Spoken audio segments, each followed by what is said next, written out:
Hi hello வணக்கம். நான் உங்கள் ஜேகே. வெல்கம் டு துயில் பாட்காஸ்ட்.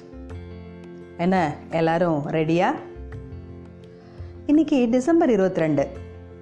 இன்னைக்கு இவரை பற்றி பேசலைன்னா இந்த பாட்காஸ்ட்டு முழுமை பெறாது.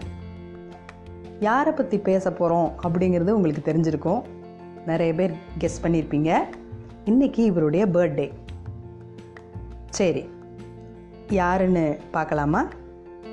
ஆயிஷா ரா நடராசன் அவர்கள் எழுதிய உலகை உலுக்கிய 40 சிறுவர்களில் இன்னைக்கு நாம் எண்களை விளையாட அழைத்த சூரனை பற்றி தெரிஞ்சுக்க போகிறோம்.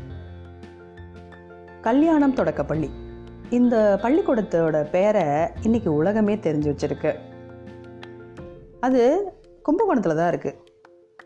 அங்கே தான் ராமானுஜன் அப்படிங்கிற அந்த பையன் படித்தான்.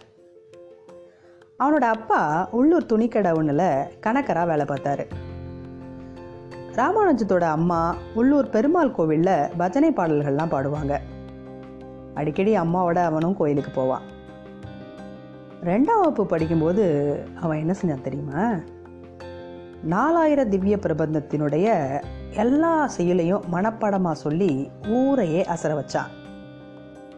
பிற்காலத்தில் கணக்கில் 4000க்கு மேற்பட்ட புதிய தேட்டங்களை தந்த அந்த மேதை பள்ளிக்கூடத்துக்கு புத்தகம் நோட்டு எடுத்துகிட்டு போகாமல் அதிகம் எடுத்துகிட்டு போக விரும்பினது எதை தெரியுமா?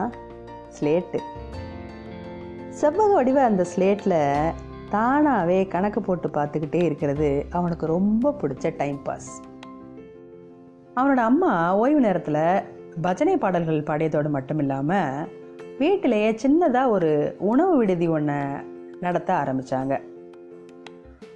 கும்பகோணம் அரசு கல்லூரி பக்கத்திலே இருந்ததுனால அங்கே படிக்க வந்த பெரிய அண்ணாக்கள்லாம் இங்கே வந்து தான் சாப்பிடுவாங்க. பள்ளிக்கூடம் போக மீதி இருக்கிற நேரத்தில் அந்த அண்ணாக்களோட ஃப்ரெண்ட்ஷிப்பாக இருப்பான். நம்ம சுட்டி ஸ்டார் ராமானுஜன் தன்னுடைய கணித அறிவை நிரூபிக்கிறதுக்கு இன்னொரு வழி பிறந்துச்சு. சாப்பிட வர்ற அண்ணாக்களுடைய கணித வீட்டு பாடங்களை 6ஆம் வகுப்பே படித்த ராமானுஜன் போட்டு கொடுத்துருவான். அதற்கு மாற்றா காசெல்லாம் வாங்க மாட்டான். என்ன வாங்குவான் தெரியுமா? கணித புத்தகம். அப்படி அவனுக்கு கிடைச்சது தான் SL லோனி என்பவர் எழுதின உயர்நிலை முக்கோணவியல், அதாவது அட்வான்ஸ்டு ட்ரிக்னாமெட்ரி அப்படிங்கிற புத்தகம்.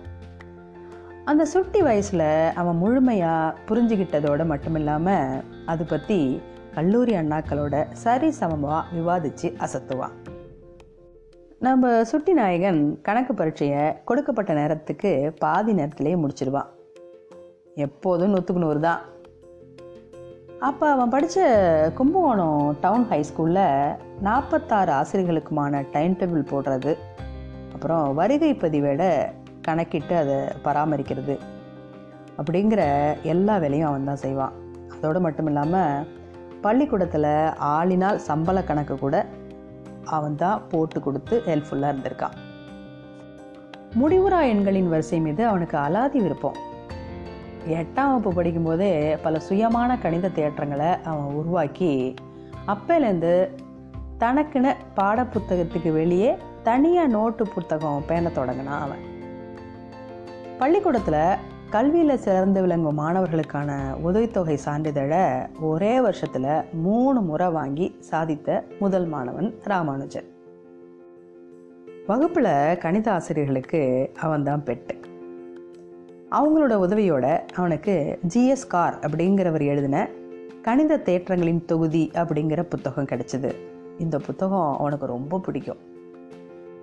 நம்ம சுட்டி நாயகன் 9ஆம் வகுப்பு படிக்கும்போதே பெர்னாலி எண்கள் மீதான புதிய மதிப்பீடுகள் அப்படிங்கிற வரிசையை வெளியிட்டதோடு மட்டும் இல்லாமல் கணித பாடத்தில் பின்தங்கின தன்னுடைய சக மாணவ நண்பர்களுக்கு வீட்டிலையே தனியாக வகுப்பெடுக்கக்கூடிய அளவுக்கு கணித மேதமை பெற்றவனாக விளங்கினான். தான் மட்டும் கணித மேதமை பெற்றால் போதாது, சக நண்பர்களும் சிறந்து விளங்கணும் அப்படின்னு நினைக்கிறதுக்கு எவ்வளோ பெரிய மனசு வேணும். பள்ளி இறுதி தேர்வில், அதாவது SSLCயில் மாவட்ட அளவில் சாதனை மதிப்பெண்களோட தேர்ச்சி பெற்று அந்த காலத்திலேயே K. ரங்கநாத ராவ் கணித பரிசையும் தட்டி சென்றார். உலகம் போற்றிய கணித மேதையாக பிற்காலத்தில் வடிவெடுத்த நம்ம ராமானுஜன் உண்மையிலே ஒரு சூரன் தானே. மீண்டும் சந்திப்போம். நன்றி.